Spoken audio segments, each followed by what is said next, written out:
CIDE, y bueno, y un montón de letra chica, que para eso se la vamos a preguntar directamente al ministro de Producción, Ciencia e Innovación Tecnológica de la provincia de Buenos Aires. Me refiero al señor Augusto Costa, que está en línea. Augusto, ¿cómo te va? Muy buen día. Roberto Caballero y todo el equipo de Caballero de Día te saluda. ¿Qué tal? Buen día, ¿cómo andan? ¿Todo bien? Bien, Augusto, ¿qué expectativa tienen en relación al proyecto que mandan de reforma impositiva allí? Decime cómo están evaluando ustedes que van a reaccionar las cámaras y los bloques en relación a lo que ustedes quieren impulsar.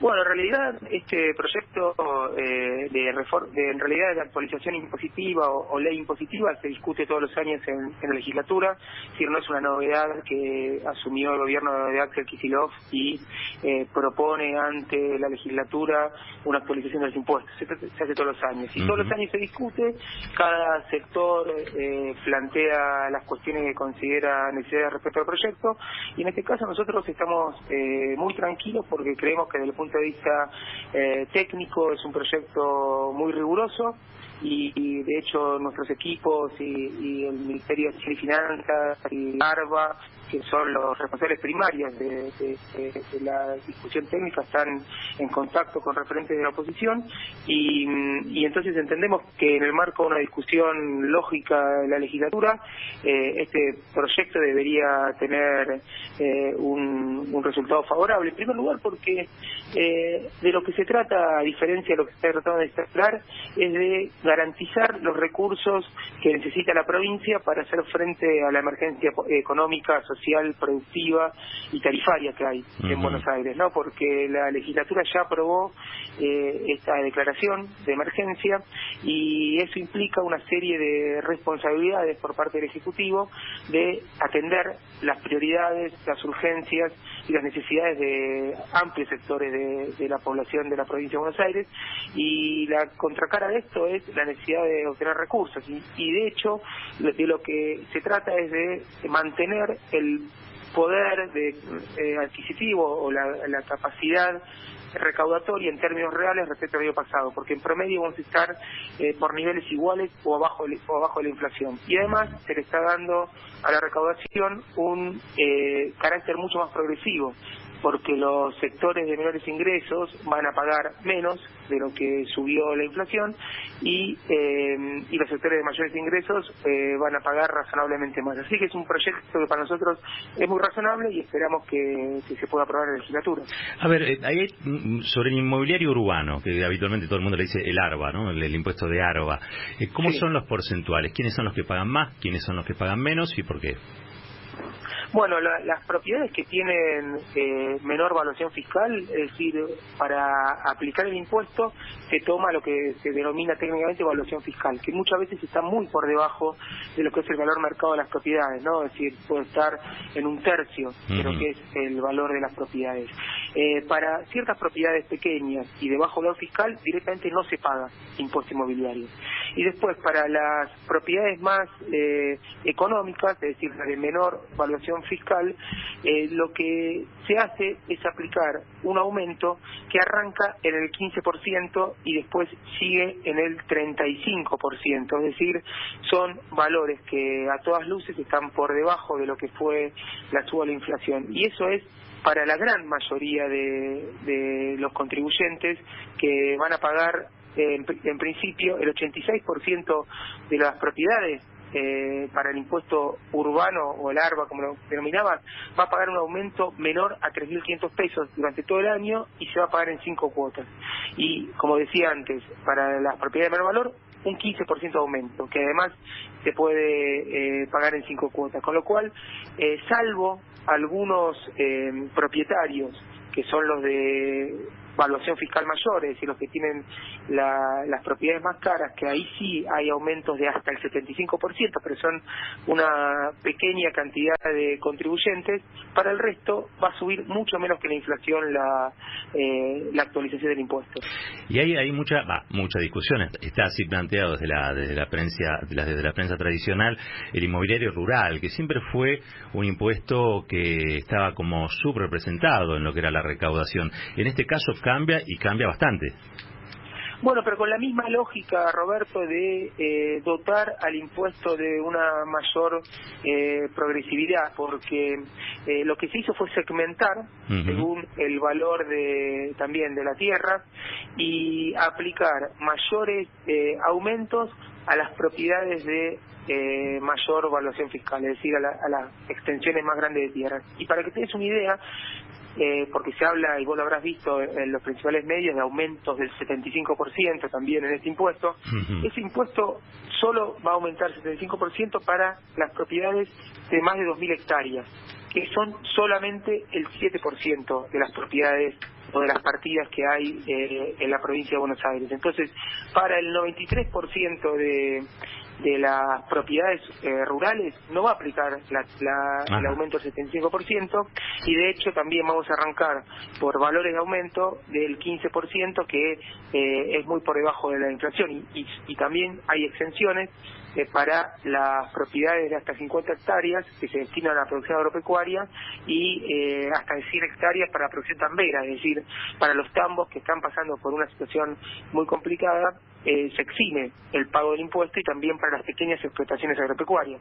Acá me parece, Roberto, lo que se trata es de segmentar el impuesto para que en promedio no aumente más de lo que aumentó la inflación, pero que nos permita obtener los ingresos necesarios para atender la emergencia que existe en la provincia, y que además sea más progresivo, es decir, los que tienen mayor valuación de propiedad y por lo tanto mayor capacidad contributiva paguen proporcionalmente más.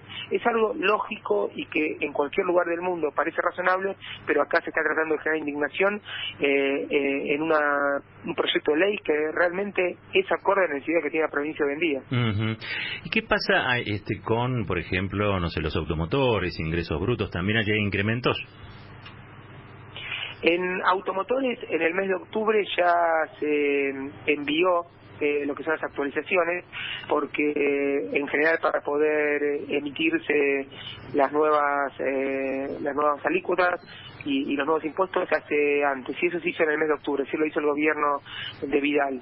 Y en el caso de ingresos brutos, lo que ocurre es que hasta la semana pasada estaba vigente el consenso fiscal que había suscrito el presidente Macri con los gobernadores, que establecía un esquema de reducción en las alícuotas de ingresos brutos, que fue suspendido por un acuerdo de Alberto Fernández con los gobernadores, y por lo tanto lo que se va a hacer es replicar las alícuotas que había en 2019, es decir, no se va a aumentar, salvo algunas excepciones donde había margen para hacerlo, pero nunca más del 1%, en ingresos brutos y sellos no va a haber ningún tipo de aumento de alícuota, porque simplemente se replican las que estaban en 2019. Entonces, ahí también tenemos un claro ejemplo de que acá no se trata de recaudar de una manera voraz y sin considerar la situación de crisis que hay en la provincia, sino que se intenta, en el caso de los impuestos más progresivos, que son los inmobiliarios,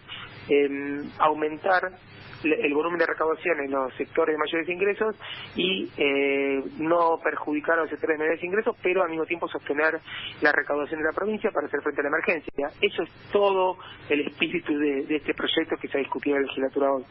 Augusto, ¿y qué pasa con el tema tarifas, servicios públicos, la luz fundamentalmente? ¿Qué situación queda? Bueno, en la provincia hubo casi un aumento desmedido, injustificado de las tarifas de hasta 2000% durante los 4 años del gobierno de Vidal, y lo que hizo la legislatura con la declaración de emergencia tarifaria fue abrir un periodo de revisión de las tarifas, y hasta tanto no se lleve adelante un nuevo esquema, no van a aumentar. Por lo tanto, eso es parte de lo que propuso el gobernador y aprobó la legislatura en el ámbito tarifario: revisar los esquemas de aumento, no aumentar las tarifas, que recordemos que antes de dejar el gobierno, la gobernadora Vidal había autorizado un aumento de tarifas que fue suspendido también, y ahora el gobierno de la provincia va a entrar en una serie de charlas y conversaciones con las empresas del sector para establecer un esquema de actualización que sea razonable y sobre todo que pueda ser pagado por los bonaerenses. Y Augusto, la última, tema deuda en dólares de la provincia, ¿cómo está la situación y cómo se sale de esa situación? Es una muy buena pregunta, Roberto, porque de lo que se trata es de encontrar una salida a una situación que dejó el gobierno de Vidal muy complicada. La deuda total de la provincia de Buenos Aires es de 12.000 millones de dólares, de los cuales casi 9.000 millones de dólares vencen durante el actual mandato de Axel, ¿no? Y eso habla de una deuda que, dada la capacidad de generación de ingresos de la provincia, es muy elevada, que además la mayor parte, el 82%, está nominada en dólares, y todos sabemos que la provincia no recauda en dólares, por lo tanto ahí ya tiene otro problema, y además queda expuesta el valor de la deuda al movimiento del tipo de cambio, y eso fue en gran parte lo que hizo que aumente tanto la deuda de la provincia. Y en el mes de enero, es decir, dentro de pocas semanas, tenemos un vencimiento de 570 millones de dólares, que hoy la provincia no cuenta con los recursos para poder hacer frente a ese volumen de obligación. Entonces, lo que se está haciendo es analizar alternativas para poder enfrentar esa situación, trabajando en conjunto con Nación, porque la situación de la deuda de Nación es análoga a la de la provincia, y creo que la visión que hay que tener es que se encuentre una salida para todo el problema de la deuda que deja el gobierno de Macri Vidal, que sea coherente, consistente y que nos permita darle mayor sustentabilidad a las finanzas públicas nacionales y provinciales para poder llevar adelante la política que hoy necesita la Argentina y nuestra provincia. O sea que nos escuchan muchos pequeños y medianos comerciantes, empresarios. Como ministro de Producción, Ciencia e Innovación Tecnológica de la provincia de Buenos Aires, ¿cuál es tu mensaje para el año próximo?